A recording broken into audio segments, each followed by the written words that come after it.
next case to come before the court this morning is Eric McConnell versus Sunny Valley Land Company. Both parties will have 15 minutes in which to present their case. The appellant may retain up to 5 minutes for rebuttal. If you're the appellant and you want to retain some of that time, let me know when you come up to the podium. I'm keeping track of the clock and will keep you apprised of the passage of time. We are being visually and audibly recorded to be posted online, so please try to remain at the podium as much as possible. Attorney Rosenbaum, I believe the camera's set up so that you'll be able to be viewed as well. We have read your briefs and we're ready to proceed when you are. Thank you, Your Honor. May it please the court, I am Mark Stuckey. I am the attorney representing Eric McConnell, DBA McConnell Excavating in this case, and we are the appellants. The parties to this case are successful business people. Mr. Jordan started his own company and brought it to such a level it was recognized by a corporate conglomerate and bought him out. Mr. McConnell, on the other hand, Eric grew up on a farm, and during the downtime on the farm, he took the backhoe and other farm implements and moved dirt for other people. He grew that business into where it is today, McConnell Excavating, and he moves dirt for and builds Menards around the country.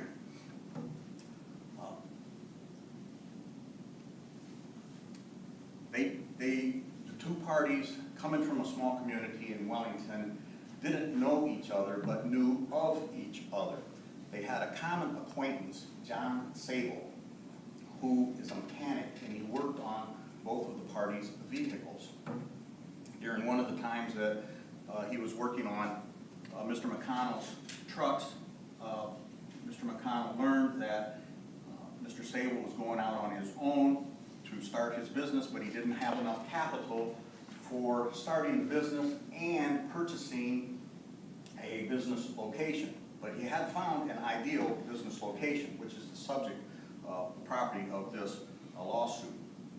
Mr. Sable said he approached the owner of the property, but the owner would not sell on a land contract. McConnell posed the situation that I'll buy the property for you and lease it to you. And then when your business becomes successful on down the road, I'll be a friendly landlord and then I'll sell the property to you. That Mr. Jordan had his attorney and later contact person for this whole transaction, attorney Catherine Frombaugh from Wellington, drafted a purchase and sale agreement, and it was reviewed by Mr. McConnell and signed by the parties.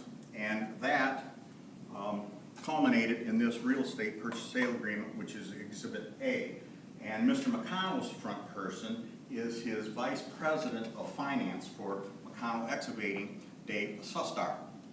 So those were the contact people. Now, what's problematic, or turned out to be problematic, is this paragraph 3 of the purchase and sale agreement. All funds and documents necessary for completion of this transaction shall be placed into escrow with the title company on or before August 2nd, and title shall be transferred on or about August 7th of 2014. That's problematic because a bank in financing will not pre-fund an escrow account. They don't open up the loan unless the property that is securing the loan can be transferred. Here, the funds were required by the bank to be placed in escrow on August 2nd, but the property that was going to secure the loan is not going to be transferred until a date later. That's common in the industry, which was provided in an affidavit signed by the bank's loan officer, Terry Durham. Now, the loan, or the transaction, was supposed to close on eventually August 18th, a Monday. It did not close because Mr. Jordan did not show up at closing.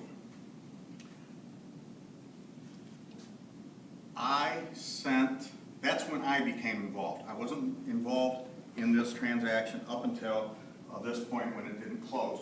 I sent Attorney Frombaugh a letter requesting that she had her client reconsider, and that was to no avail. So I filed a lawsuit for specific performance, breach of contract, that Jordan didn't show up at closing and transfer the property, and for unjust enrichment. Mr. Jordan's counsel filed a motion for summary judgment on the breach of contract claim and the unjust enrichment claim. The specific performance claim was voluntarily dismissed by me prior to that time. The trial court granted summary judgment to Mr. Jordan on my breach of contract claim, stating without any analysis in the judgment entry, so it's unclear how the court arrived at the decision it did, other than stating McConnell did not have funds in escrow with the title company on August 2nd. Therefore, he's in breach of the contract. Therefore, Jordan is absolved from any further obligation under the contract. It is that decision on the summary judgment which I now appeal. At that time, the court ruled on my unjust enrichment claim that there was sufficient facts in dispute that it would continue. So we continue up a couple of weeks before the jury trial, and Jordan filed a motion in limine to exclude certain evidence that I was going to present at trial. The court, in ruling on that motion in limine, granted the motion that I couldn't produce some evidence, and at the same time, sua sponte, revisited the prior summary judgment decision, and said that since McConnell breached the contract by not having funds in escrow on August 2nd, he had unclean hands. And because he had unclean hands, he was precluded from bringing any action in a court of equity in which the unjust enrichment claim arises. Now, irrelevant or irrespective of how this court rules on the breach of contract claim, the unjust enrichment claim is addressed in the briefs, but Mr. Jordan, in his brief at page 13, citing Just Like Us Family Enrichment Center, starts out, this court previously held, not this court, the Ninth Circuit, but the unjust enrichment, Just Like Us court. This court has previously held that a party asserting an unjust enrichment claim must come to court with clean hands. It goes on to say, at that third paragraph, furthermore, the maxim, he who seeks equity must come to court with clean hands, requires only that the party must not be guilty of reprehensible conduct with respect to the subject matter. Now, in Judge Ewer's judgment entry, he does not address reprehensible or non-reprehensible conduct. All it is since he breached the contract, he has unclean hands. But the cases cited in there, that Basil versus Vincello, go look at Basil, and it cites two cases, Kinner and Goldberg. Kinner involved a wrong that was unrelated to the subject matter of the suit, so unclean hands doctrine didn't apply there. Goldberg was a different fact pattern where there was a dispute between landowners and a parking lot where they put parking blocks in the parking places that impeded an easement. That was held not to be, it was not reprehensible conduct. Now, yesterday I filed a notice of supplemental authority directly on this matter. One is Goldberg versus Beckley Properties, and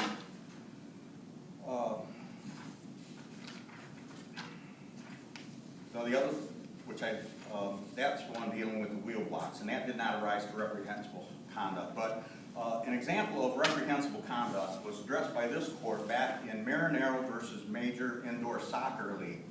And this was back in 1991. What is an example of reprehensible conduct is the plaintiff in that case had his case dismissed because Marinero engaged in reprehensible conduct that was directly related to the subject matter. He accepted bribes and had a suspension from the league. That is the type of behavior that is reprehensible, not a mere breach of contract. Now, as to the underlying breach of contract claim,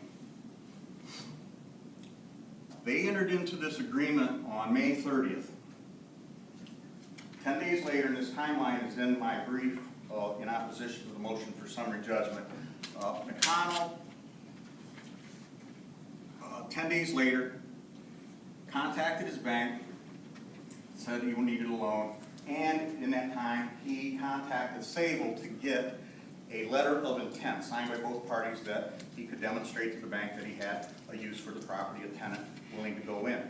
The bank took about 24 days to approve the loan, and then where's the title company that we tell we got the loan approved? And the loan is approved, and it's documented with affidavits from Terry Durham from the bank. And all throughout this time, the contact persons of the bank, Terry Durham and Dave Sustar and Kathy Frombaugh, they were all in the loop keeping progress. Now, so the bank prompted where's the title company at? Well, we go back to the real estate purchase sale agreement, and it says at paragraph 6, the seller shall order a title binder for the subject property from a title company authorized to do business in Ohio. Jordan never contacted a title company. It was 40 days that lapsed from when they signed this real estate purchase and sale agreement to when a title company was contacted. Now, it took the title company approximately 40 days, and the timeline is in my summary judgment brief, to complete their title search and issue the title binder. As they were approaching the August 2nd date, it still wasn't done. Next correspondence,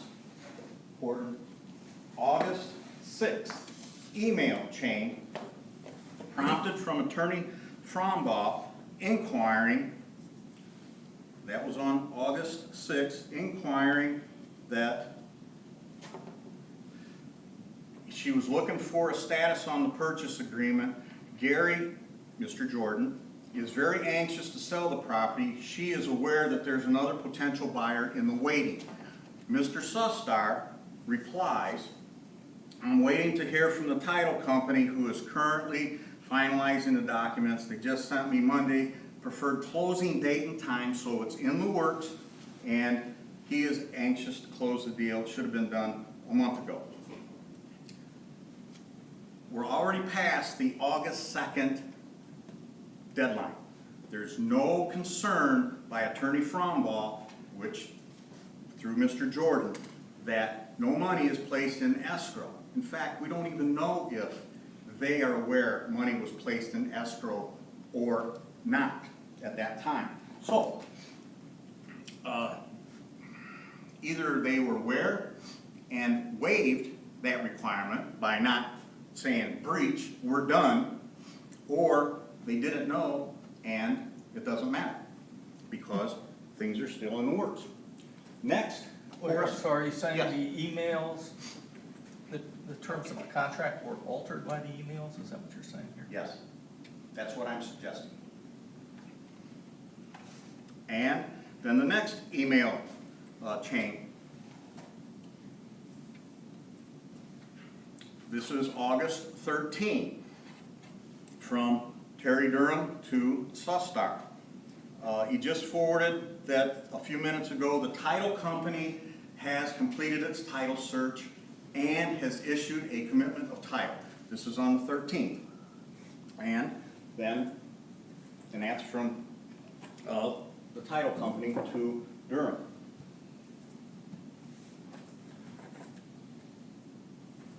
Excuse me, prior to the 13th. Now we got August 11th, 2 days prior. August 11th, letter from Frombaugh, or email from Frombaugh. I'm not sure how she got word of this.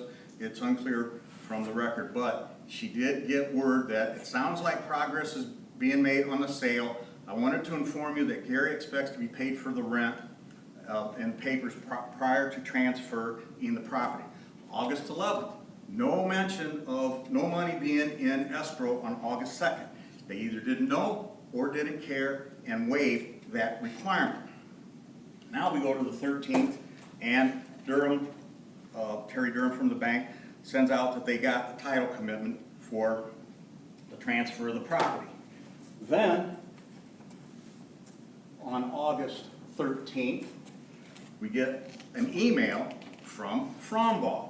For the first time, they are objecting, but not to the money not being in escrow on the 2nd. They're saying, I have been told, she says,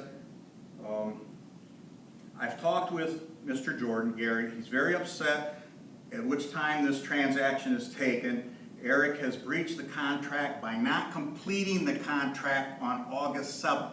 No mention of August 2nd. August 7th. By the way, that was said on or about August 7th. So, they're not concerned with the money not being in escrow, and then Sustar sends back an email saying, I'm surprised to hear from you because just 2 days ago you were okay with everything. We do not know what transpired between August 11th and August 13th, but we're still past the August 2nd timeline. August 14th, the lady from the title company, Sally Lucius, was aware of this by Mr. Jordan, said, I'm going to schedule it for Monday anyway. Monday being the following of August 18th, following Monday. So they held it. Mr. Jordan didn't show up, so the property didn't close. Ms. Frombaugh sent a letter to Mr. Jordan dated August 13th, stating that the purchase agreement stated that the sale would be completed on August 7th. It is now a week later, and we have no evidence that the purchase is going through. Well, she did find out on the 13th that they were scheduling it, or the 14th that they were scheduling it for follow. So, based on this, this is when I came into the picture, and I sent Attorney Frombaugh a letter asking her client to reconsider. I got a response from Ms. Frombaugh, and it just said, August 7th, there was still no word on closing. August 13th, Jordan asked me to terminate. In her letter to me, there still is no concern that the money was not in escrow on August 2nd. That claimed breach of that requirement did not arise until, time, Your Honor? Yes. Yeah. I'm done? Yeah.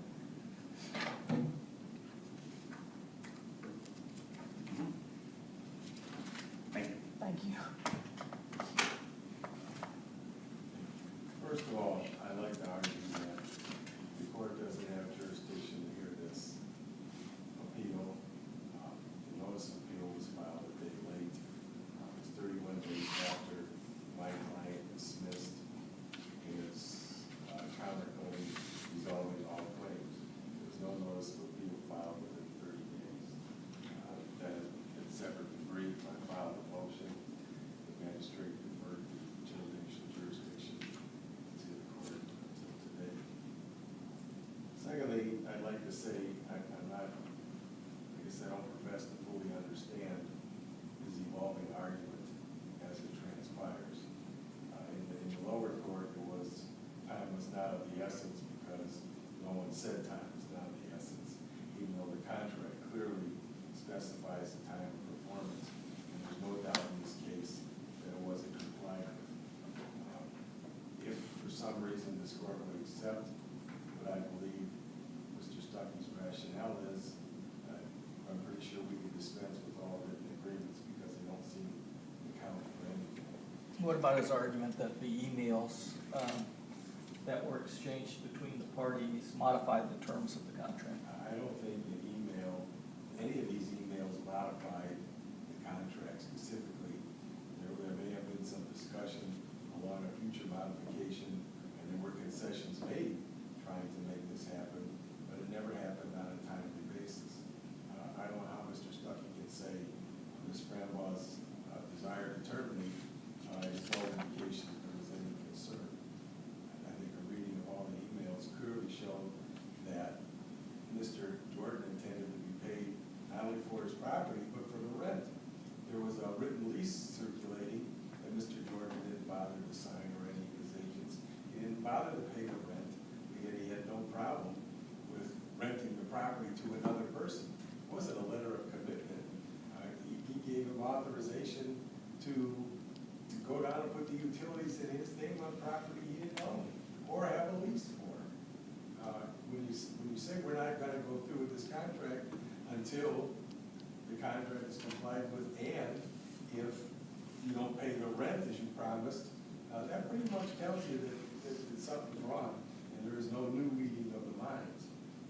Attorney Rosenbaum? Yes, ma'am. Without interrupting, but correct me if I'm wrong, but I thought I understood from Attorney Stuckey that provision number 9 in the contract required Jordan to do something in order for the money to be put into escrow. What did Jordan have to do in order to? I don't think Mr. Jordan had to do anything to put the money in escrow. Mr. Stuckey is saying that the contract calls for the seller to obtain title insurance. That has nothing to do with the money being placed in escrow.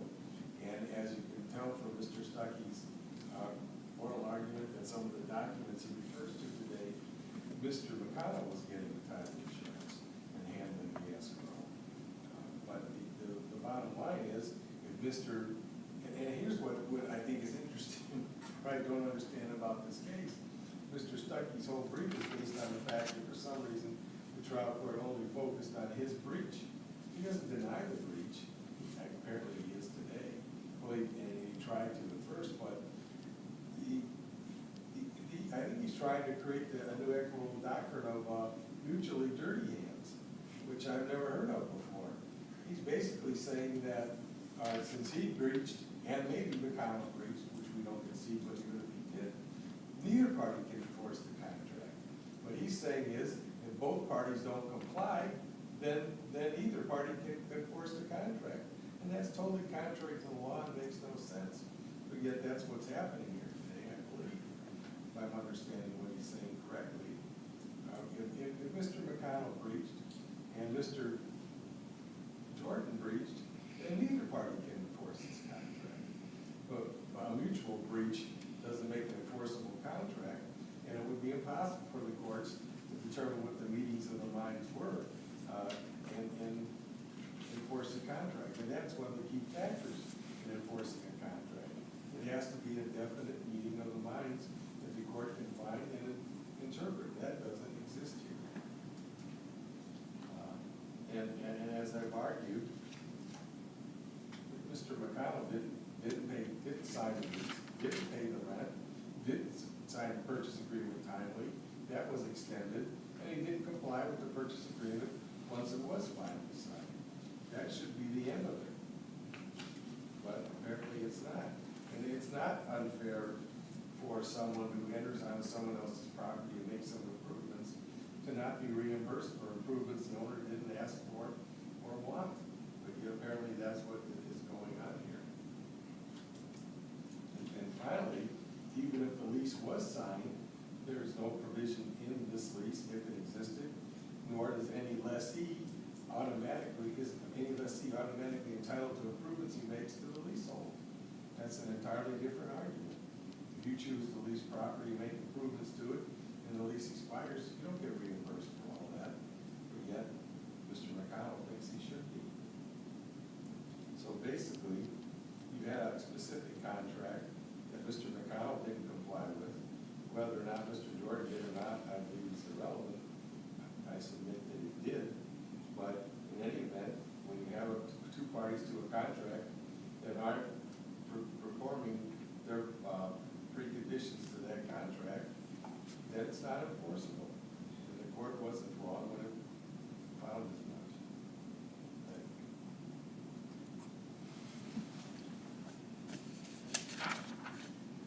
you. Attorney Stuckey, you ran over a little bit. You don't really have anything for rebuttal at all. So if you're prepared at this point to rest on the argument you've made, or you can have a minute to sum up. I would like a minute to sum That's up. my error. The condition precedent, But make it a minute. yes, condition precedent, this title insurance, the seller was obligated to ensure timely closing of the subject property. That's a condition precedent, which this court addressed in Cutler. And the explanation is in my, more further explained in my brief on motion for summary judgment. But it said, when a party's obligation to perform is contingent on a condition of which that party controls. Jordan controlled the timeline for the title company. And if he would have contacted the title company in a timely fashion, a week after, 2 weeks after, the title company would have had enough time to get this deal done before August 2nd. Now, the party has the burden, Jordan has the burden to show it made a good faith effort to satisfy that contractual obligation which alleges excuse performance. When disputed, good faith efforts to satisfy the contractual conditions are factual issues. Factual. And that is what this court decided back in Cutler, and that is Cutler versus DeAngelo, 2001, ABP, Lexus 1133, pages 7 and 8, and that's in my response brief to the motion for summary judgment. So I urge this court to remand so that this factual issue may be resolved. Thank you, Your Honors. Thank you both for your presentation today. The court will take the matter under advisement and issue a written decision which will be mailed to both sides as well as posted to our website and that of the Supreme Court. With that, court is adjourned until May 22nd.